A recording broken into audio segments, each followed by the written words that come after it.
বন্ধুরা আসসালামু আলাইকুম, কেমন আছেন সবাই? এই যে পিছনে একটা বাড়ি দেখতেছেন, এটা হচ্ছে আমাদের বাড়ি। তো আমি বাড়ি কিনা দেখাচ্ছি আপনাদেরকে, বলছি যে গ্রামের এই সহজ সরল মানুষদেরকে বোকা বানিয়ে তারা কিছু জানে না বলে তাদের কাছ থেকে লক্ষ লক্ষ কোটি কোটি টাকা হাতিয়ে নিচ্ছে সরকারি কর্মকর্তারা, এবং গিয়ে সেখানে কানাডায় বাড়ি করছে। ছেলেদেরকে লক্ষ লক্ষ টাকার নাকি ছাগল কিনে দিচ্ছে, কানাডায় বাড়ি করে বেগম পাড়া বানায়। এইসবের কোনো কিন্তু তদারকি নেই বাংলাদেশে। তো আমি দেখাই যে আমাদের প্রায় 3টা ঘর আছে, এই পাশে 3টা ঘরে ফ্রিজ আছে, বাল্ব আছে, টিভি আছে, ফ্যান তো আছেই। তো ফ্যান তো চলে গরমের দিনে। সব মিলিয়ে এই মাসে এই বিলের কাগজটা দেখেন, এখানে বিল আসছে মাত্র আমাদের 137 টাকা। কি আপনি চমকে গেছেন যে এত বড় বাড়িতে মাত্র 137 টাকা কেন বিল আসলো? হ্যাঁ, গত 2 বছর ধরে আমাদের বিল 137 টাকায় আসছে, বা 150 থেকে 60 টাকা আসছে, এর বেশি আসছে না।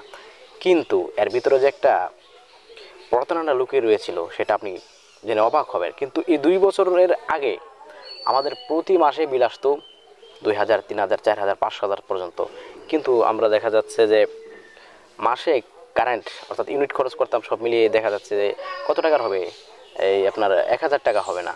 তো আমাদের বিল আসতো 3,000, 4,000, 5,000 টাকা। কিন্তু 2 বছর আগে নাকি সেই যে পিডিপি কারেন্টটা আছে সেটা নাকি সরকারের আওতায় ছিল।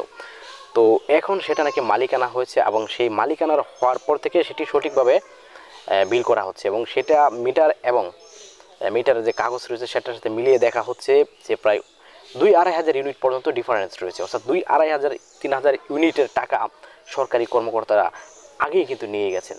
তাহলে চিন্তা করুন, একটা মিটারতে যদি 2 বছর পর্যন্ত শুধু মিটার চার্জ নিচ্ছে, তারপরেও সেটা পূরণ হচ্ছে, তাহলে কত কোটি টাকা একটা অঞ্চল থেকে এই সরকারি কর্মকর্তা কর্মচারীরা, এই পিটিভির লোকেরা হাতিয়ে নিয়েছে, চিন্তা করেছেন? এখন আমার প্রশ্ন হচ্ছে, এই যে এটা যদি মালিকানা না হতো তাহলে ওটা কে ধরতো? কিন্তু আমি আমার মিটারের সাথে মিলিয়ে দেখছি প্রায় 2 বছর হয়ে গেছে, এখনও পর্যন্ত আমার মিটারে আমরা ইউনিট উঠেছে প্রায় 4,600 ইউনিট, এবং আমাদের বিল করা হয়েছে প্রায় আপনার যে 5,300 ইউনিট। এখনও পর্যন্ত 700 ইউনিট বেশি আছে। তার মানে 2 বছর হয়ে গেছে, এখনও মিটার আর কাগজ কিন্তু এক এক সমান হচ্ছে না।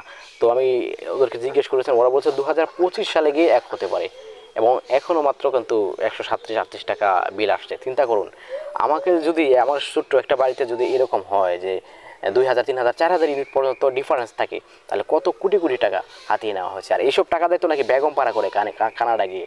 এসবের কোনো কি জবাব দিতে থাকে না? 2-2.5 বছর, 3 বছর, 4 বছর কি পরিমাণ টাকা আমাদের কষ্ট করে দিতে হয়েছে।